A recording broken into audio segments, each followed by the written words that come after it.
I'm hoping you're doing well. Yes, I'm well. Thank you. All right, so the happenings in Parliament, your take on it?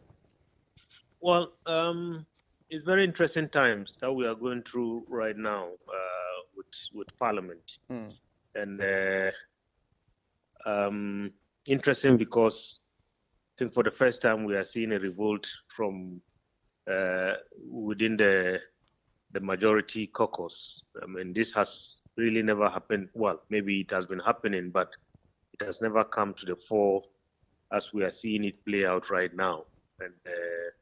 And I believe, just like what we see in many democracies, I mean, whenever a party is not satisfied with its leadership, that is how it begins. It begins from parliament, and then it ends up, as we saw, for instance, in the UK.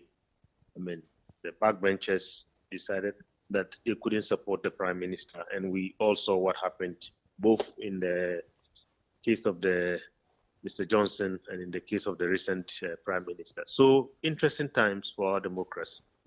Now, you just mentioned the backbenchers. I am trying to make sense of why it would take the backbenchers to make this case when they have a leadership in Parliament. Yes, it would take the backbenchers to make this case because usually, I mean, it's quite difficult to get the leadership because most of the time they are part of the government, because they are part of all the discussions and part of all the goings on with the executive. So most of the time, this is a common thing that we see. Now, would it necessarily mean that they would have had the support of the leadership of Parliament, I'm talking about the majority side, with a press conference that they held yesterday? No, I don't think so. I don't think so. So then, if they don't have the support of the leadership of their side of the caucus in Parliament, what happens to their threats if the leadership is not in support of what they did, considering that they are 137, 138?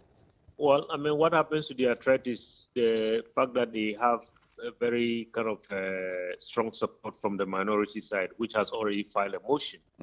So the minority is looking for 180 or so MPs. They have 136. So I think they are looking for about 40 or so from this group. And if they get that, they have the magic number to bring down this minister. Ultimately, what's the extent of the gravity? What's the statement this revolt is making when it comes to the executive and the president, for that matter, that his own members would make such a statement? What's the gravity? Well, the gravity is that, look, if we were in a parliamentary democracy, this president would have been gone. That's the gravity of it. Unfortunately, we are in a presidential system where the president is elected separately. If it was a parliamentary democracy, then that's a clear sign that, look, if you bring any policy, especially the budget, into parliament today, it's going to be defeated. And once it's defeated, your government is gone and you lose, all of you lose your positions. Now, considering how partisan and entrenched, parliamentary system is like, with a whip system in place, do you think that the minority would be able to get these MPs, the 80 MPs from the majority side, if this motion is supposed to travel its full course? It could, because we saw, I mean, the high stakes during the election of the Right Honorable Speaker. Certainly, there were people from the other side, the majority side, that supported his election. So if it's secret ballot, you can whip people anyhow you want. People will vote secretly, and you don't know who voted how.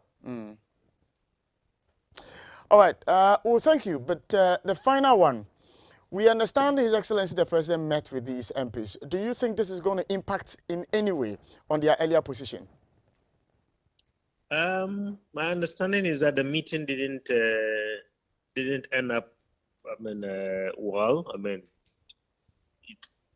we are hearing that His Excellency the President says that this is not the time to change the minister at the time when we are at the IMF.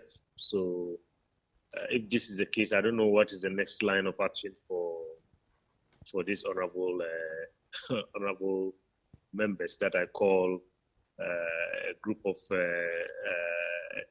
backbench members who are staging a rebellion. I'm grateful that you made time to speak to me this morning.